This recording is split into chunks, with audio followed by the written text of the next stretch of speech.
All right, Larry Krueger here outside Levi's Stadium, where Steve Wilks has just talked to us a little bit about his defense. First time we got a chance to talk to the new defensive coordinator, and interesting guy. Obviously, he comes over from Carolina. He said that he liked to have Myles Hartsfield there because he felt like he was a coach on the field and that he could be almost like another coach. So I think that was a comfort signing for sure for Wilks.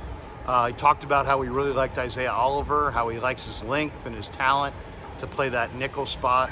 I think Oliver is going to play a huge role for the 49ers this year. He also talked about how Drake Jackson has put on some extra weight in the upper body and that has been working out on a regular basis. And that, to me, was probably the biggest revelation of Steve's talk. He also said that Javon Kinlaw has been here every single day, hasn't missed a single day of training in the offseason. That's a good sign as well. So, I mean, do the Niners need more out of Kinlaw? Damn right they do. And do they need Drake Jackson to take a step forward? On paper, it looks like Drake Jackson should be the starter opposite Nick Bosa at defensive end. So seeing that Drake Jackson has been here this entire offseason and has put on some pounds in the upper body, to me, that's probably the best news I've heard all offseason. And then he talked about how he likes to blitz his linebackers.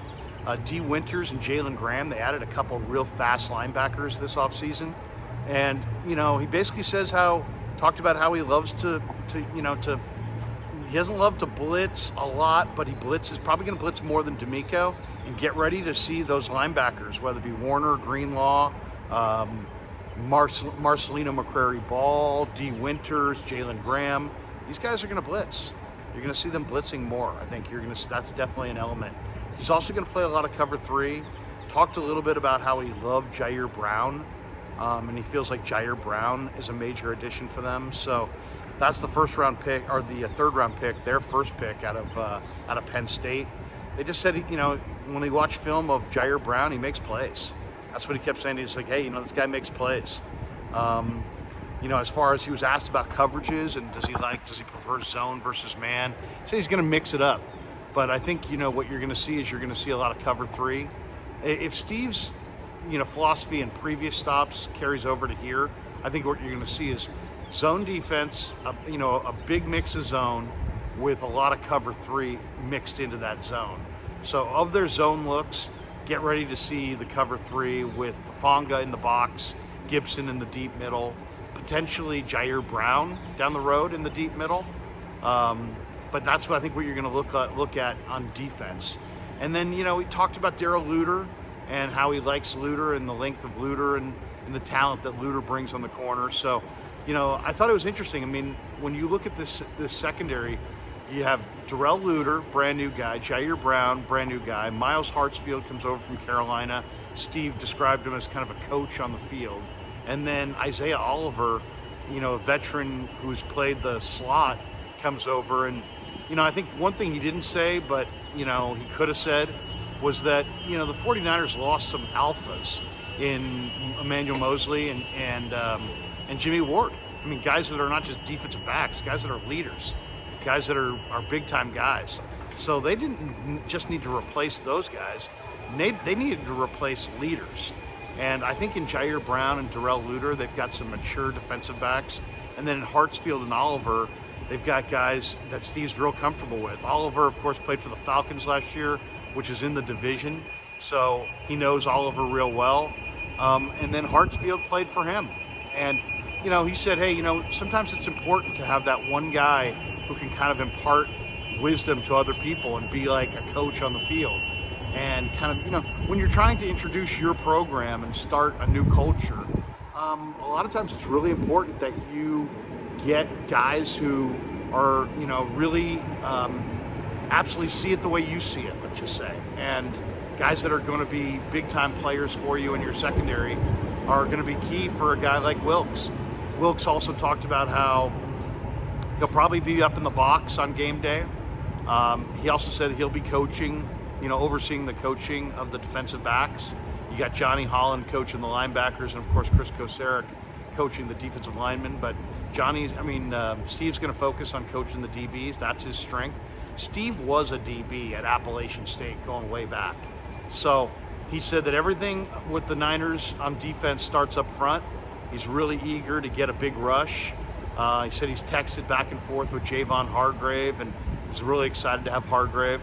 I mean, the Niners really up front, they need Drake Jackson and maybe Kalia Davis to step up and play significant roles for them this year. We're talking about their young, athletic defensive linemen that have big-time ability, that have the ability to rush the passer.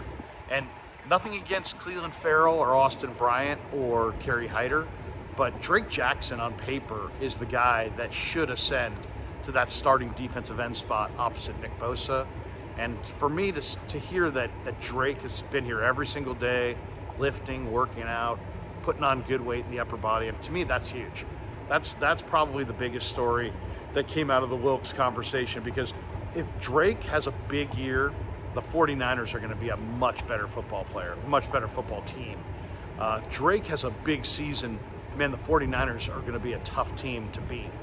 Drake Jackson, I think, is absolutely the key guy. So for Steve to single out Drake and Javon Kinlaw as the two guys that have really stepped up in this offseason and have been here every single day, I mean, that was just absolutely the greatest thing that you could possibly hear in this dialogue with the defensive coordinator. So, interesting conversation with Steve for sure.